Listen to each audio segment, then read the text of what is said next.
आता 1 रुपयात साड्या, जेंट्स वेअर, किड्स वेअर, महाराष्ट्रातील सर्वात मोठा सेल रवींद्र वस्त्र निकेतन सलगरे व शाखांमध्ये. चंद्रकोर साड्या, डिझायनर वर्क साड्या, फ्रॉक, शरारा, गरारा, लेगिन, प्लाझो फक्त 1 रुपयात. Boys pant shirts, lower, kurti 1 रुपयात. थंडीसाठी ब्लँकेट, जॅकेट, स्वेटर, पडदे, पिलो, पर्स, बॅग फक्त 1 रुपयात. बाय 2 गेट 1 फ्री यासह असंख्य व्हरायटीत कपडे उपलब्ध. परा करा, ऑफर फक्त 26 जानेवारी ते 5 फेब्रुवारी पर्यंत. रवींद्र वस्त्र निकेतन सलगरे व सर्व शाखा.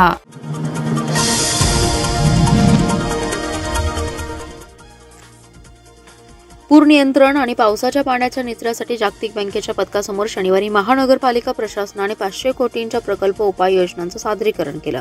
सुधारित प्रस्ताव 2 आठवड्यात जागतिक बँकेला सादर होणार आहे. शेरी नाल्यातून पुराचं पाणी शहरात येऊ नये म्हणून शेरी नाल्यावर गेट उभारणे, सांगली व मिरजेतील प्रमुख नाल्यांचं खोलीकरण, रुंदीकरण आणि कॉन्क्रीट बांधकाम, शामरावनगर परिसरात साचून राहणारं पाणी नाल्याद्वारे बाहेर काढणे आदी कामांचा प्रामुख्याने समावेश आहे.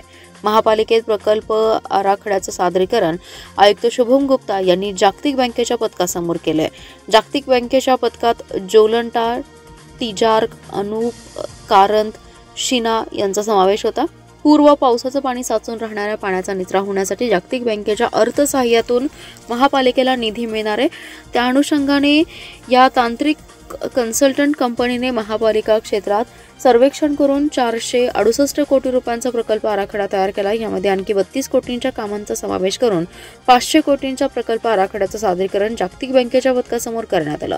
शामरावनगरमधील कालिकानगर आणि परिसरातील पूर आणि पावसाचं पाणी साचून राहणारं हे हरिपूल नाल्यात सोडणे, कोल्हापूर रस्त्याच्या दोन्ही बाजूला दक्षिणोत्तर भोबे गटार बांधणे, शामरावनगर, गंगोत्री नगरमध्ये साचून राहणारं पाणी अंकली नाल्यात सोडणे या कामांचा समावेश प्रकल्पात करण्यात आलाय.